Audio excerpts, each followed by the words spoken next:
আমরা মনে করি পরিবেশের নামে আজকে পাথর উত্তোলনের বন্ধ যে করছে, এটা আসলে পরিবেশ কিছু না। এগুলোর কজ মূল হলো ভারতকে খুশি করা এবং আমাদের মুদ্রা বিদেশে পাচার করা। ভারত থেকে প্রতি বছর $5 মিলিয়ন পাথর আনা হয় এবং সেটা নিম্নমানের পাথর, অথচ আমাদের দেশ থেকে, আমাদের ভূখণ্ডর থেকে আমরা পাথর তুলতে পারি। সেই ব্রিটিশ থেকে আজ পর্যন্ত 2019 পর্যন্ত পাথর উত্তোলন হচ্ছিল, তখন পরিবেশ নষ্ট হয় নাই। হঠাৎ করে 2019 সনে সব পরিবেশ নষ্ট হয়ে গেছে, এটা মানা যায় না।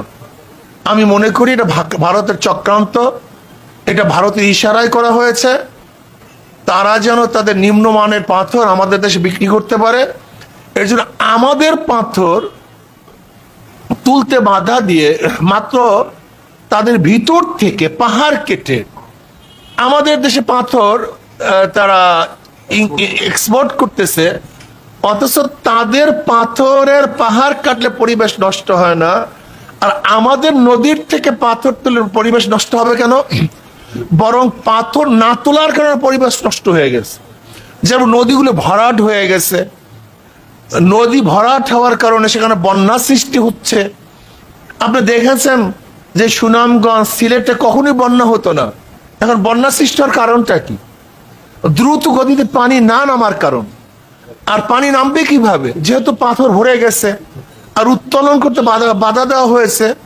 আমি মনে করি আমাদের দেশকে ডুবিয়ে মারার একটা চক্রান্ত চলতেছে। এটা শুধু পাথর উত্তোলন নিষেধ নয়, বরং প্রতি বছর যেন আমাদের দেশের মানুষ পানিতে ডুবে মরতে পারে তারও একটা ব্যবস্থা করা হয়েছে। কাজে এর থেকে আমরা পরিত্রাণ চাই। কোনো অবস্থাতেই পরিবেশের দোহাই দিয়ে আমাদের সম্পত্তিকে যারা বাধা দিবে এবং যারা আমাদেরকে ডুবিয়ে এবং চুবিয়ে মারার চেষ্টা করবে, এটা আমরা কোনো অবস্থাতে মানতে পারি না।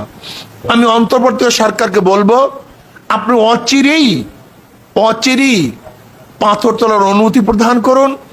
আর যদি আপনি অনুমতি প্রদান না করেন তাহলে আমি মনে করব আপনিও ভারতের চাপে নতি স্বীকার করেছেন।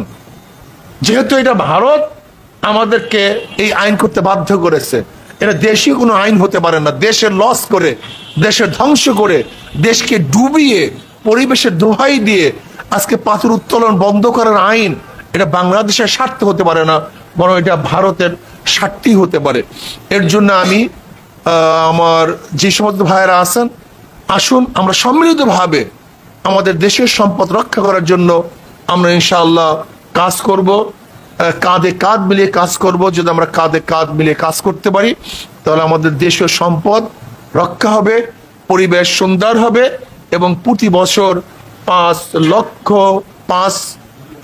5 মিলিয়ন ডলারের পাথর আমদানি করতে হবে না এবং প্রতি বছর পানিতে ডুবে মরতে হবে না এবং হাজার হাজার লক্ষ লক্ষ মানুষের কর্মসংস্থান হবে এবং আমাদের দরিদ্রতা মোচন হবে, আমাদের অর্থনৈতিক চাঙ্গা হবে। কাজে আল্লাহ আমাদের সবাইকে একই সাথে এই কাজগুলি করার তৌফিক দান করেন। আপনারা সবাই ভালো থাকবেন, আপনাদের সাথে আছি। আসসালামু আলাইকুম ওয়া রাহমাতুল্লাহ।